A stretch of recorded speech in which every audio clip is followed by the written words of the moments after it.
وذكر فإن الذكرى تنفع المؤمنين.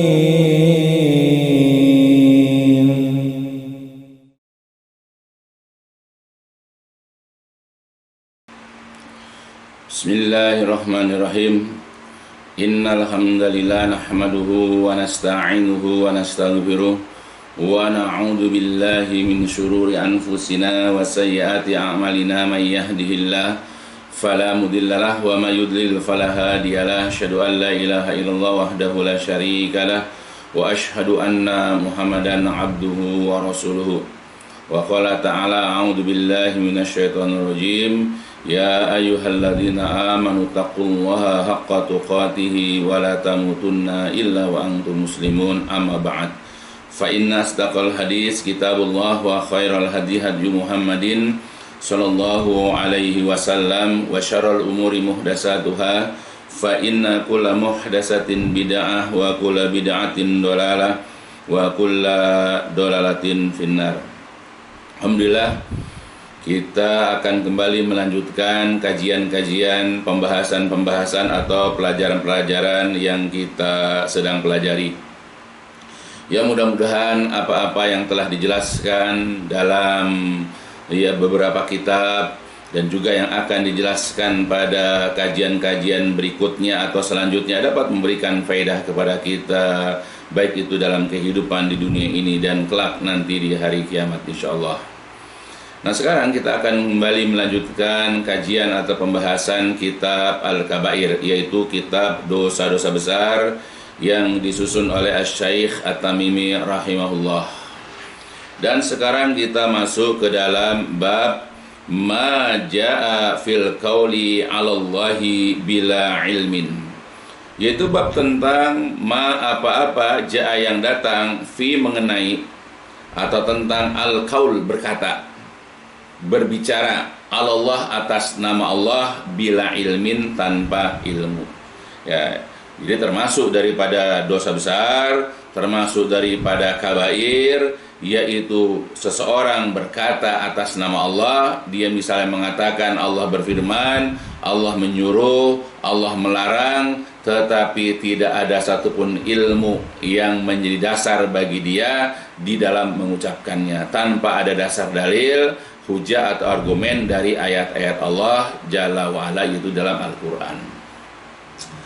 Nah, kemudian Syekh Shalih bin Fauzan Al-Fauzan rahimahullah berkata dalam kitab Syarah Kitab Kabair, dia mengatakan hadal bab ini dia datang ba'da setelah bab-bab, ya, jadi berdampingan, ya, jadi datang sesudah bab tentang al-kadhib, berdusta Allah atas nama Allah Ta'ala atau ala rasulihi, atau berdusta atas nama rasulnya sallallahu alaihi wasallam, yang baru saja ya beberapa hari yang lalu kita pelajari, ya, kita bahas ya tentang dosa besar atau termasuk dosa besar orang berdusta, ya. Ingat di sini kalimatnya berdusta, ya, pada pelajaran sebelumnya atas nama Allah dan atas nama Rasulullah sallallahu alaihi wasallam.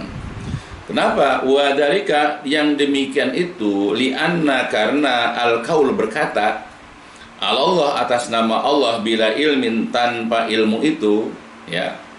Jadi bukan berdusta, tapi cuma berkata saja atas nama Allah, tapi itu bila ilmin tanpa ilmu, ya, itu termasuk, ya, yadkhulu masuk fi dalam bab al-kadhib, di dalam bab berdusta. Ya, jadi kita berbicara atas nama Allah saja tapi nggak ada ilmunya, nggak ada dasarnya, ya, kita ngasal dalam berbicara kata-kata Allah ini, itu termasuk bab berdusta.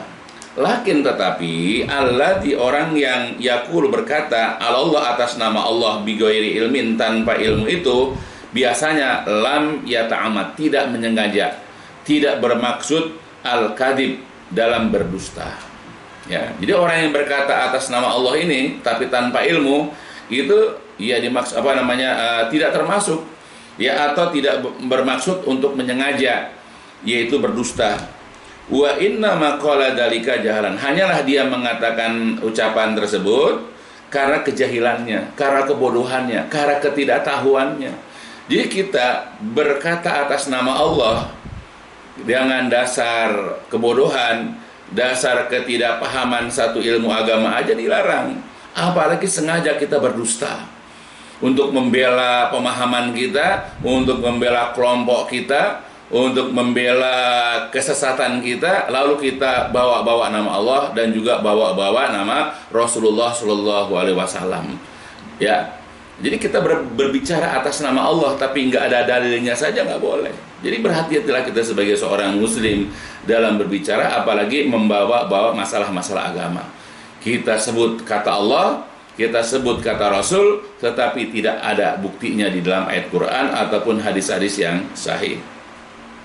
Sedangkan wal kadhib, sedangkan berdusta adalah ayan sibal insanu, seseorang itu menisbahkan, mengkaitkan ilallah kepada Allah, atau ila rasulih, atau kepada rasulnya, muta'ammidan syai'an.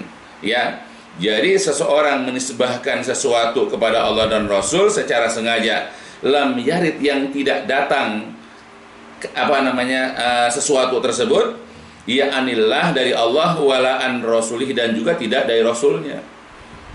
Ya, jadi ada orang menisbahkan suatu perbuatan, suatu katakanlah ucapan, suatu iktikad, ya, lalu disandarkan kepada Allah dan Rasul, padahal tidak datang sesuatu itu dari Allah dan Rasul.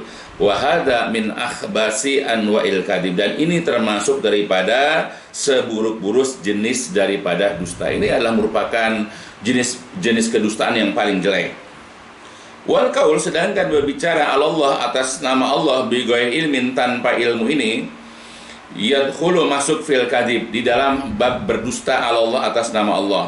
Lianna, karena apa dikatakan masuk ke dalam bab berdusta, berbicara atas nama Allah ini? Kenapa termasuk dari bab berdusta atas nama Allah? Karena orang yang mengucapkannya itu la yamliku, tidak memiliki muahilat, keahlian, kepandaian, yaitu al-fatwa, dalam berfatwa. Dia nggak punya keahlian untuk berfatwa, alat ilmunya nggak ada. Dan juga minal ilmi syar'i, dari ilmu syar'i, tidak memiliki keahlian dalam berfatwa dari ilmu syar'i, wa ma'rifati, dan juga mengenal atau mengetahui ahkamuddin, hukum-hukum agama.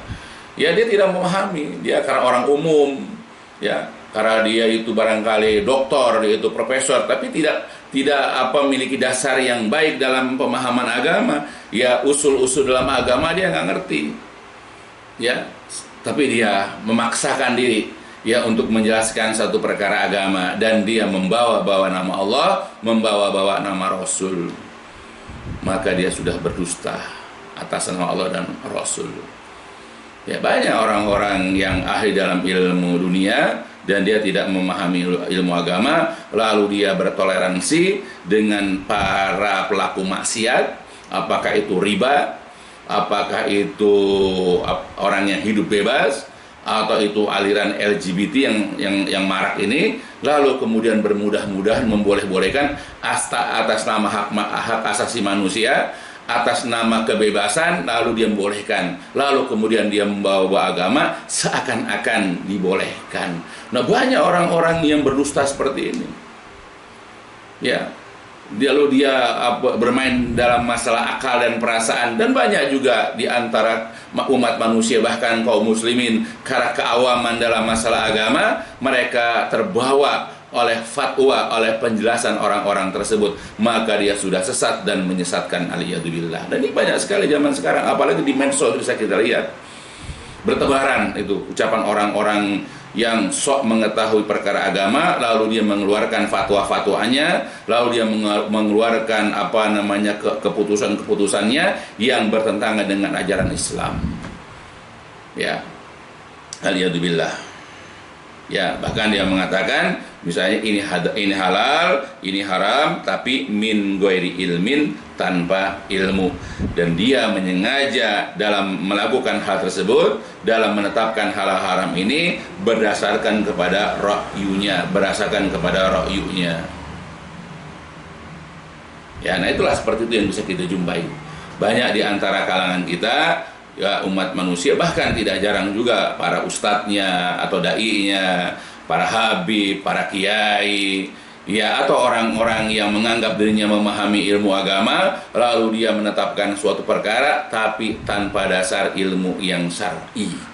Ya, dia membawa-bawa nama Allah, tetapi dia pangkas ayatnya, atau tidak ada ayatnya dia mengatakan dari Allah, atau ketika juga ada ayatnya dia tafsirkan sesuai dengan logikanya. Banyaklah orang yang berdusta atas nama Allah dan Rasul di dalam bab ini.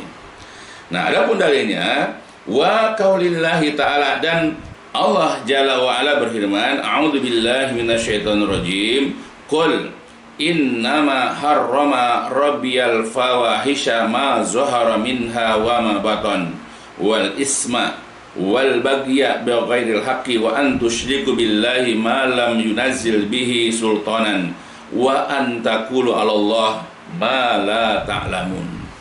Katakan wahai Nabi, innama hanyalah mengharamkan Rabbiya Rabbku, hanyalah Rabbku yaitu Allah mengharamkan, yaitu al-fawahis, perbuatan-perbuatan yang keji, ma zahara minha, yang nampak, wa ma batan, dan juga yang tersembunyi. Jadi Allah mengharamkan perbuatan-perbuatan keji.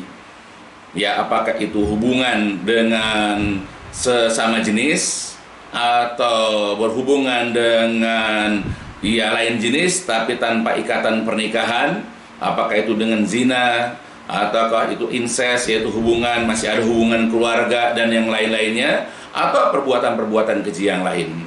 Kemudian juga wal isma, Allah juga mengharamkan perbuatan dosa, wal baghya, dan juga perbuatan aniaya bighairil haq, tanpa alasan yang benar. Dan yang keempat, wa an tusyriku billah, dan juga Allah mengharamkan perbuatan syirik terhadap Allah, ma lam yunazil bihi sultanan, dan Allah juga mengharamkan perbuatan syirik terhadap Allah, sesuatu yang Allah tidak pernah menurunkan satupun dalil atau keterangan tentangnya. Dan yang kelima ini kita ambil, wa an taqulu 'alallah ma la ta'lamun, dan Allah juga mengharamkan kalian berkata atas nama Allah ma la ta'lamun, apa yang kalian tidak ketahui, apa yang kalian tidak memiliki ilmunya. Jadi kita berkata atas nama Allah yang kita tidak memahami ilmunya atau kita tidak memiliki ilmunya, itu adalah diharamkan. Jadi janganlah kita sok tahu, ya, berbicara masalah agama, apalagi berbicara masalah akidah, berbicara masalah ibadah dan hal-hal lain yang berkenaan dengan masalah agama, lalu kita berkata seakan-akan Allah yang berkata, seakan-akan Allah yang menyuruh, seakan-akan Allah yang melarang, padahal tidak ada ilmunya. Kalau ditanya sama orang mana dalilnya, kita diam. Kita tidak bisa menunjukkan, atau kita tunjukkan, tetapi dalam penunjukan itu kita salah. Kenapa? Karena kita menafsirkan, ya, karena kita memahami ayat tersebut dengan cara yang bertentangan atau yang tidak sesuai dengan apa yang dikehendaki oleh Allah Subhanahu wa ta'ala. Nah, inilah dari pertama, tentang larangan kita berkata atas nama Allah yang tidak kita ketahui, yang memang tidak ada dalilnya, yang tidak ada hujahnya. Dan ayat-ayat seperti ini banyak sekali dalam Al-Quran, yaitu larangannya, al-yadubillah. Ini adalah dalil pertama yang disampaikan oleh Asy-Syaikh At-Tamimi di dalam kitabnya, yaitu tadi Al-Quran surat Al-A'raf. Nah, di samping itu juga Allah Subhanahu wa ta'ala memang sudah mengingatkan kepada kita agar kita tidak bermudah-mudahan di dalam mengikuti sesuatu, baik itu perbuatan, ucapan, atau dalam i'tikad. Sebagaimana Allah mengatakan dalam suatu surat, yaitu surat Al-Isra, Allah Jalla wa Ala berfirman di dalam ayat ini, a'udzubillahi minasyaitonir rajim, wala taqfu ma laisa laka bihi ilmun inna sam'a wal basara wal fuada kullu ulaika kana anhu mas'ula. Dan janganlah sekali-kali kamu mengikuti, wala, dan janganlah takfu, engkau mengikuti sesuatu, laisa laka, yang tidak ada bagimu, bihi, tentang sesuatu itu, ilmu. Janganlah engkau mengikuti sesuatu yang tidak ada ilmu bagimu tentang sesuatu yang kamu hendak ikuti itu. Karena sesungguhnya pendengaran, penglihatan, dan hati itu, mereka, ketiga hal itu nanti akan dimintai pertanggungjawaban, yaitu nanti di hari kiamat. Jadi dalam ayat ini jelas bahwa kita tidak boleh mengikuti, baik itu dalam kita berucap, baik itu ketika kita berbuat, baik itu ketika kita memiliki etikat.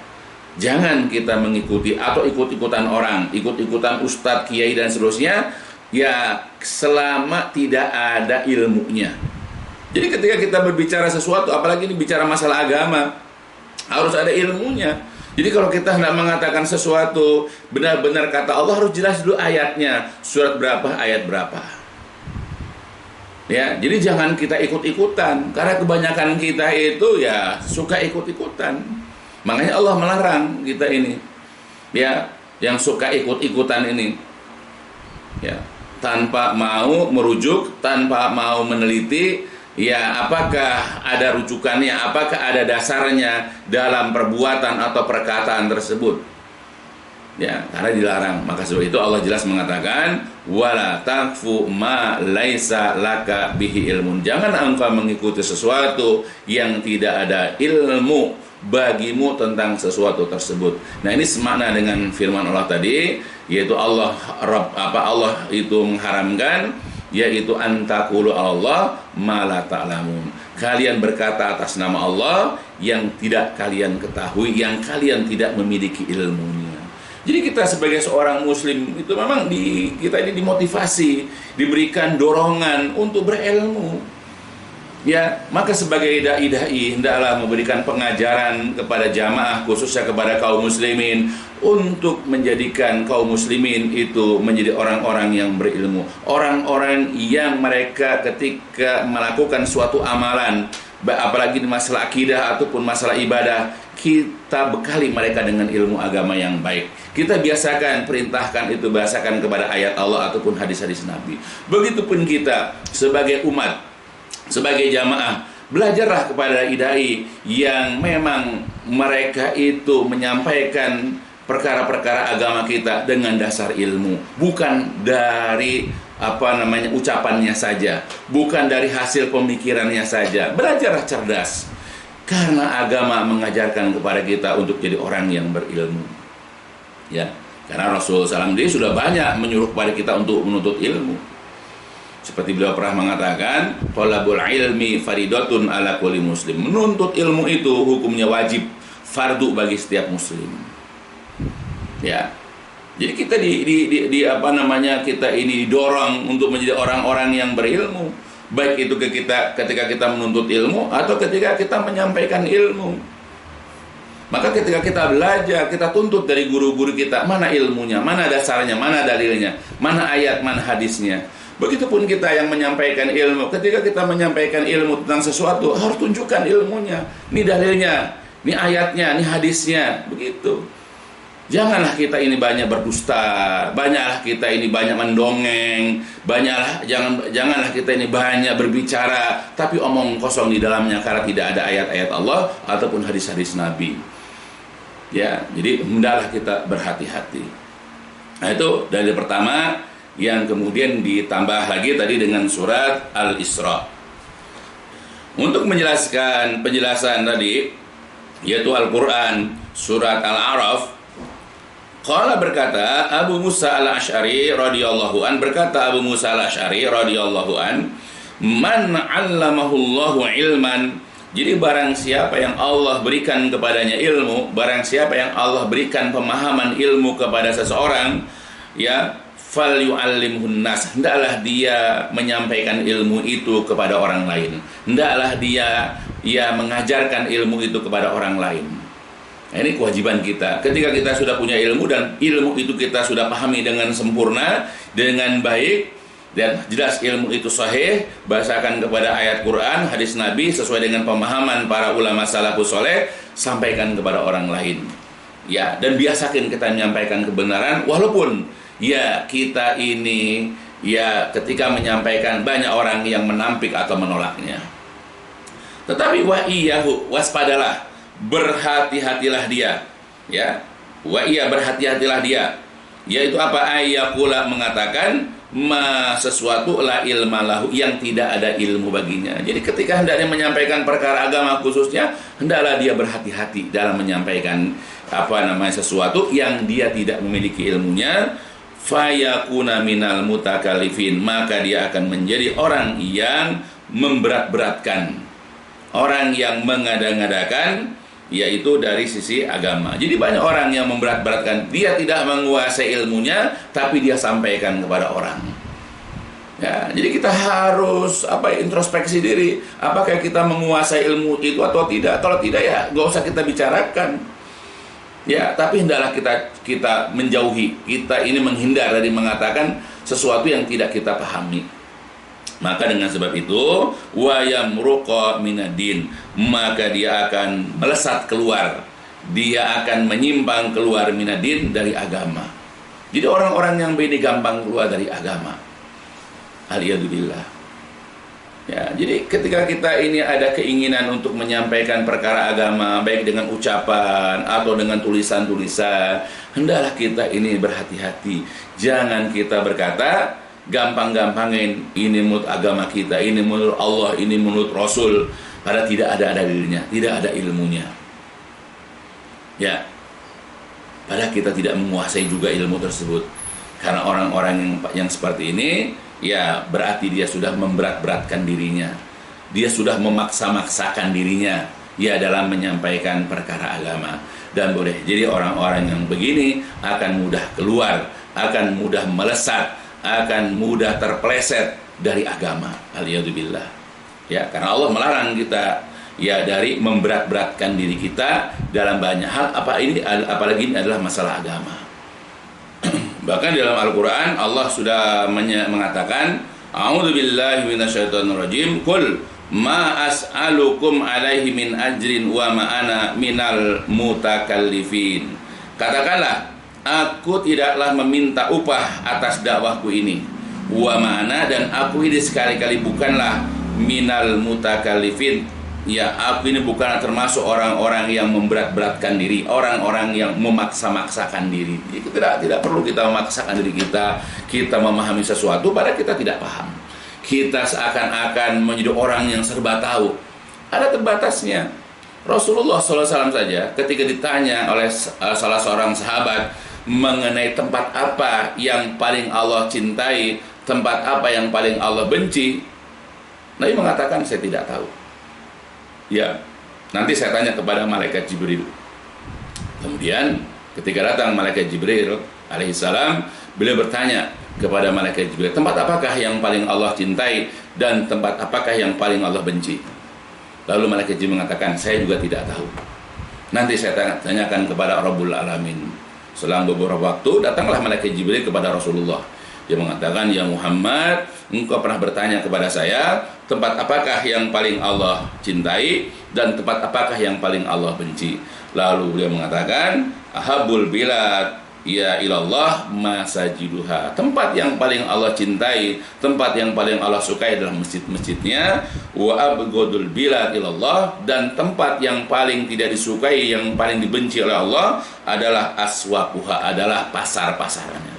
Jadi dengan dalil ini bisa kita lihat dalam hadis riwayat Imam Ahmad ya. Ketika ditanya kepada Rasul tempat apa yang paling Allah suka dan tempat apa yang paling Allah tidak suka, Nabi mengatakan saya tidak tahu. Bayangkan Rasulullah pernah mengatakan tidak tahu. Begitupun malaikat Jibril alaihissalam. Maka mengapa kita jadi sok tahu?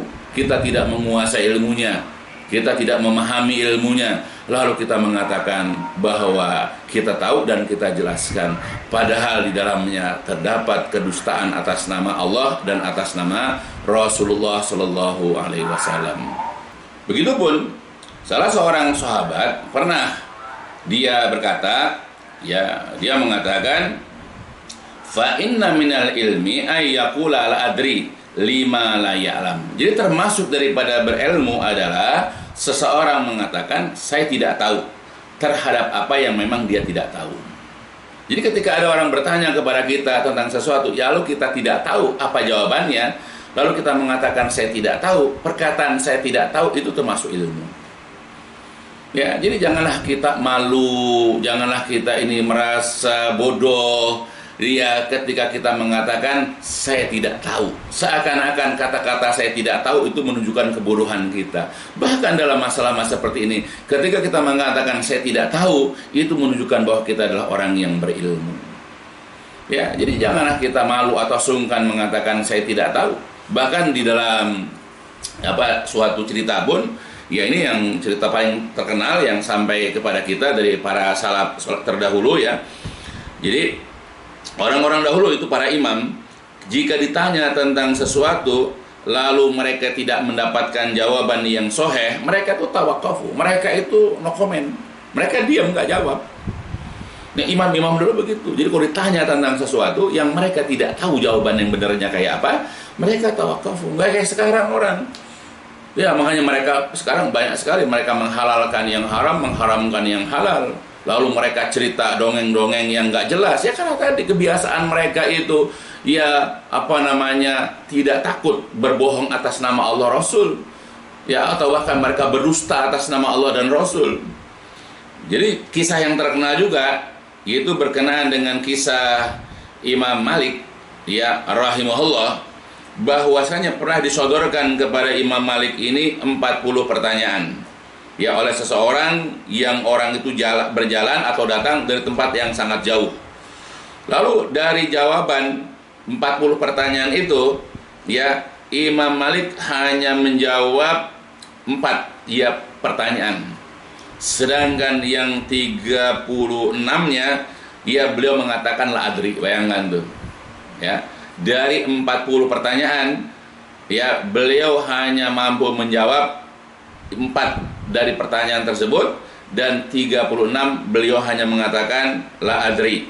Lalu orang itu berkata, aku datang kepadamu dari tempat yang jauh dan aku ya merasa lelah dalam perjalananku. Lalu engkau mengatakan saya tidak tahu.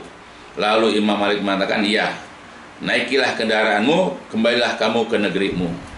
Dan katakan kepada orang bahwa Imam Malik hanya mengatakan la adri, tidak tahu. Bayangkan seorang imam, kita tahulah bagaimana ya keilmuan Imam Malik rahimahullah. Ya, dia ada orang datang kepada dia dari tempat yang jauh dan sudah menyiapkan 40 pertanyaan. Tapi dia hanya mampu menjawab 4 pertanyaan dari 40. Sedangkan 36 pertanyaan itu dia hanya mengatakan la adri, dan dia tidak malu untuk mengatakan saya tidak tahu. Nah, inilah seorang ulama salaf yang harus kita contoh. Ya, janganlah kita ini semua kita jawab pada apa yang diantara yang kita jawab itu ya kita keliru dalam menjawabnya. Bahkan kita tidak tahu menjawabnya, tapi kita sok tahu dalam menjawabnya, sehingga terjadilah yaitu kesalahan-kesalahan di dalam ucapan kita, kesalahan-kesalahan di dalam jawaban kita. Boleh jadi nanti kita sesat dan menyesatkan, aliyadzubillah. Inilah yang terjadi di zaman sekarang. Ini juga sebagaimana yang disebutkan oleh Rasulullah, ini adalah merupakan tanda-tanda kenabian, ini adalah juga merupakan ramalan dari Rasulullah sebagai tanda-tanda kenabiannya, yaitu dalam sebuah kitab sahih, wa fi sahih, dan di dalam kitab sahih yaitu Sahih Bukhari Muslim, an Ibni Amrin, dari Abdullah bin Amr bin Al-As radhiyallahu anhuma, marfu'an, hadisnya marfu', kata Rasulullah atau sabda Rasulullah, innallaha la yaqbidul ilma intiza'an yantazi'uhu min qulubir rijal. Sesungguhnya Allah tidaklah mencabut ilmu, ya tidaklah yaqbidu, mengangkat, mencabut, menghilangkan ilmu, intiza'an yantazi'uhu, yaitu sekali cabut yang dia ambil, min qulubir rijal, dari hati ya orang-orang, dari hati orang-orang yang berilmu. Walakin tetapi yaqbidul ilma, tetapi Allah itu mencabut, menghilangkan, melenyapkan ilmu itu bi mautil ulama, dengan mematikan para ulama, atau bi qabdil ulama, dengan mewafatkan para ulamanya. Hatta idalam yabqa alim, sehingga ketika tidak tersisa lagi seorang pun alim, ittaqadan nas, orang-orang menjadikan ru'usan juhalan, orang-orang menjadikan para pemimpin yang bodoh sebagai tempat bertanya. Fasu'ilu, lalu mereka ditanya, fa'aftau bi ghairi ilmin, lalu mereka berfatwa bi ghairi ilmin, tanpa ilmu, fadallu wa adallu, maka mereka para pemimpin yang jahil itu, para pemimpin yang bodoh itu sesat, wa adallu, dan menyesatkan. Nah, ini pengkabaran dari Rasul, dan sekarang sudah terjadi. Ya, jadi Rasul pernah mengatakan kepada kita, mengabarkan, menginfokan, dan ini akan terjadi dan sekarang sudah terjadi.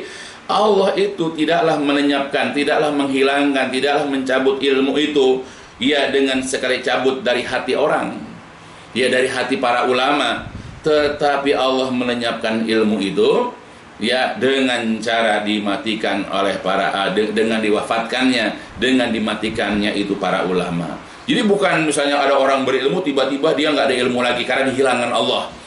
Orang-orang yang hafal Quran, orang-orang yang hafal hadis, orang-orang yang paham fikih, dalam suatu waktu tiba-tiba mereka menjadi orang bodoh semua.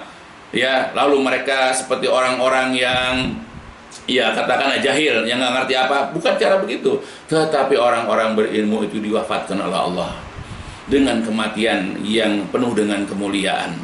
Nah, ketika tidak ada lagi orang yang berilmu, ketika di mana orang-orang berilmu itu sudah ya sedikit, ya, maka akhirnya orang-orang bertanya itu kepada siapa? Kepada ru'usan juhalan, kepada pemimpin-pemimpin yang bodoh. Banyak orang bertanya, ya, tentang perkara-perkara agama itu kepada para pelawak, kepada para pejabat, kepada para pensiunan. Ya, atau kepada orang-orang yang memang bukan basicnya mereka agama. Ya, nah itu. Maka ketika mereka ditanya, lalu mereka harus menjawab dan mereka memang sok ingin menjawab, maka mereka berfatwa tanpa ilmu. Ya, tanpa ayat, tanpa hadis, tanpa pemahaman para ulama salaf. Maka jadilah orang-orang yang berfatwa ini sesat. Karena berfatwa tanpa ilmu itu sesat dan menyesatkan orang lain, aliyadzubillah. Dan ini terjadi di zaman sekarang. Ini adalah perkara yang dilarang, termasuk kitab kabair, termasuk perbuatan dosa besar. Ya, hendaklah kita menjadi seorang muslim, atau kalau kita memang sudah tergerak ingin menyampaikan perkara-perkara agama, hendaklah kita ini berhati-hati, hendaklah kita ini tahu kapasitas diri kita. Sudah paham belum masalah tersebut? Kalau belum sampai permasalahan tersebut kepada kita memang belum mampu di dalam menjabarkan, dalam menjelaskan, dalam memfatwakan, adalah kita diam. Bilang aja tidak tahu, atau wallahu a'lam, atau Allahu wa rasuluhu a'lam, Allah dan Rasulnya yang lebih tahu, atau saya tidak tahu, bilang. Seperti Rasulullah juga pernah mengatakan, begitu juga Imam Malik, bayangkan dia banyak mengatakan la adri. Daripada kita menjawab kemudian menjelaskan berfatwa, ternyata di dalamnya ada kesalahan fatal, ada fatwa yang menyesatkan, maka jadilah kita menanggung beban dosa dari orang-orang yang mengikuti fatwa kita. Jadi hati-hati berkata atas nama Allah itu, ya beda dengan kita berkata atas nama orang. Kita berkata atas nama orang saja, kalau orang yang kita atas namakan itu tahu, dia pasti akan marah. Ya, dia tidak akan suka kepada kita. Orang tua kita saja, kalau kita katakan atas nama orang tua kita, pada orang tua kita tidak pernah menyuruh kita, tidak pernah mengatakan itu, dia tahu, dia akan marah, dia akan negur kita. Nah sekarang bagaimana ini Allah pencipta kita, Allah yang memberikan kita rezeki, Allah yang mengatur kehidupan, yaitu makhluk di muka bumi ini. Tentu lebih lagi, yaitu efeknya nanti. Maka hendaklah kita ini berhati-hati. Ya, karena jelas berkata atas nama Allah tanpa ilmu itu termasuk dosa besar. Ya. Oleh sebab itulah, ya di dalam ayat-ayat Al-Qur'an pun Rasulullah sallallahu alaihi wasallam, bayangkan Rasulullah sallallahu alaihi wasallam yaitu diancam jikalau berkata atas nama Allah yang tidak Allah katakan.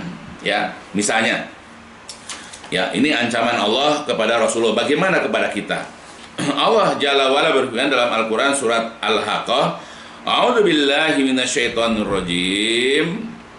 Walau taqawwala 'alaina ba'dal aqawil la akhadna minhu bil yamin summa laqata'na minhul watin fama minkum min ahadin anhu hajizin. Ini ancaman Allah kepada Rasulullah, ya. Walau dan seandainya taqawala, beliau itu berucap, beliau itu berkata, Rasul itu berbicara alaina atas nama kami ba'dul aqawil, sebahagian perkataan. Maksudnya Allah tidak mengatakan, tapi kemudian Rasul mengatakan. Tapi mustahil ya, Rasul tidak akan pernah begitu. Beda dengan kita. Rasul keimanannya kepada Allah luar biasa. Ya. Nah, bayangkan nih, Allah mengancam, kalau seandainya Rasul berkata atas nama Allah yang tidak pernah Allah katakan, maka la akhadna minhu bil yamin. Kami akan tangkap dia dengan tangan kanan. Summa laqata'na. Kemudian benar-benar kami akan potong minhu darinya, dari Nabi itu, al-watin, yaitu urat jantungnya. Fama minkum min ahadin anhu hazid. Dan tidak ada seseorang pun di antara kalian yang dapat mencegahnya. Bayangkan, kalau seandainya Nabi mengucapkan perkataan-perkataan atau sebagian perkataan atas nama Allah yang tidak pernah Allah katakan, maka Allah akan menangkap Nabi dan akan memotong, yaitu urat jantung Nabi. Al-iyadzubillah. Bagaimana kita? Tentu harus lebih berhati-hati. Tapi ini mustahil. Ya, dan juga banyak dibuktikan dalam ayat-ayat Al-Quran bahwa Nabi tidak pernah melakukan itu.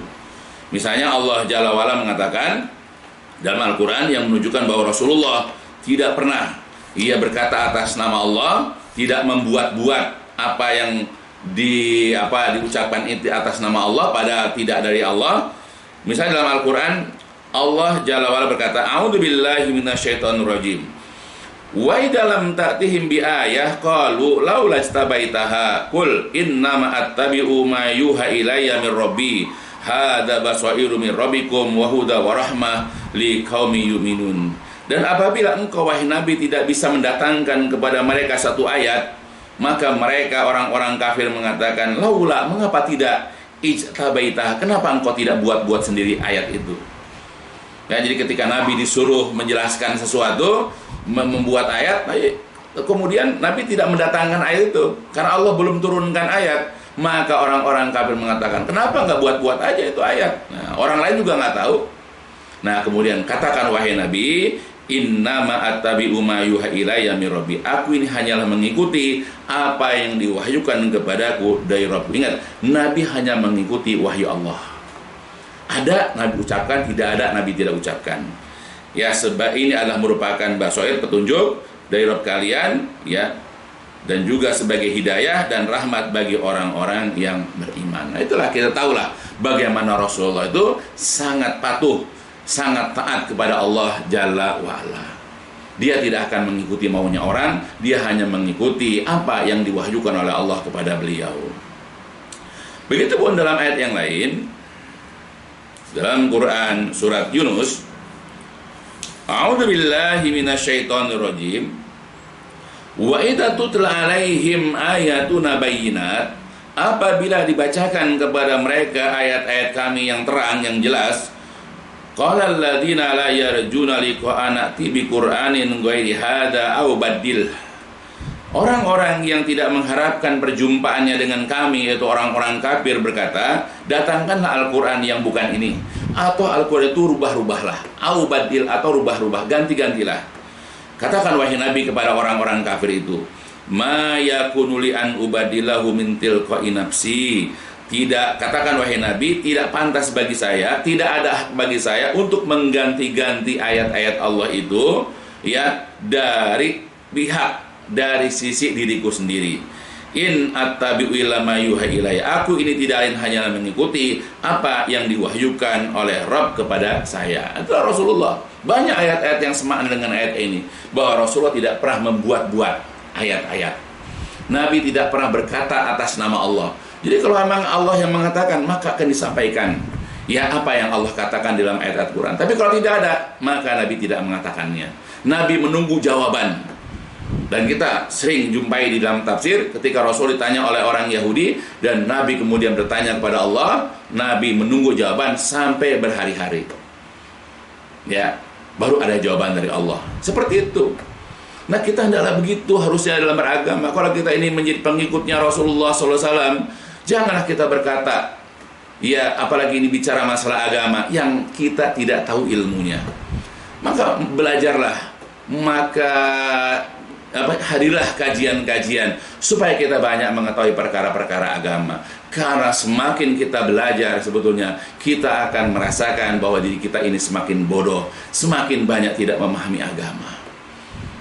Ya, orang kalau memahami dirinya adalah orang yang bodoh, ya, atau orang yang belum memahami agama karena ilmunya tadi, maka dia akan berhati-hati di dalam berucap dalam masalah agama, apalagi berfatwa. ya, maka saya nasihatkan khusus untuk saya sendiri, keluarga saya, dan juga kepada sahabat-sahabat saya, ya, atau kepada teman-teman saya, ya, hendaklah berhati-hati dalam berucap perkara-perkara agama atau menulis perkara-perkara agama. Jangan sedikit-sedikit menyampaikan ya seakan-akan ini dari ajaran Islam, seakan-akan ini adalah perintah Allah, merupakan larangan dari Allah, ya, atau merupakan firman Allah atau juga dari Rasulullah, padahal tidak ada dalilnya, tidak ada ilmunya, tidak ada hujahnya, baik itu dari ayat-ayat Al-Quran ataupun hadis-hadis Nabi. Sebab kalau kita abaikan masalah-masalah begini, sudah berapa banyak dosa besar yang kita lakukan, ya, kita tidak menyadarinya.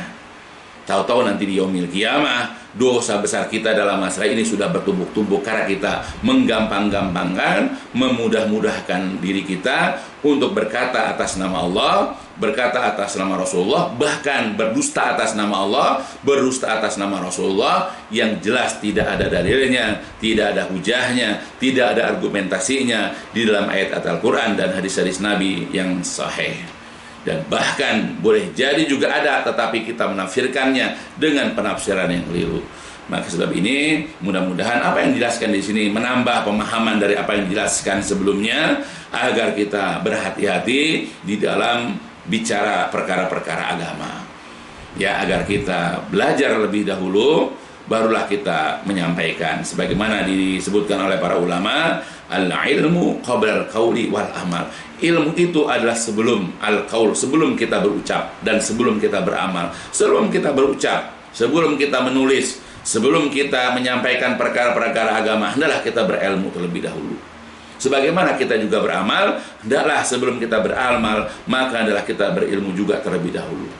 Sekali lagi, mudah-mudahan ini berfaedah untuk kita semua, khususnya untuk saya sendiri secara pribadi, juga untuk anak-anak menantu saya, keluarga besar saya, dan juga jamaah pengajian, serta untuk seluruh daripada kaum muslimin. Ya, insya Allah kita akan sambung lagi dalam pelajaran selanjutnya. Insya Allah dicukupkan sampai di sini. Walhamdulillahirrahmanirrahim. Subhanakallahumma wa bihamdika asyhadu an la ilaha illa anta astaghfiruka wa atubu ilaik. الدين النصيحة قلنا لمن يا رسول الله؟ قال لله ولكتابه ولرسوله ولأئمة المسلمين وعمتهم.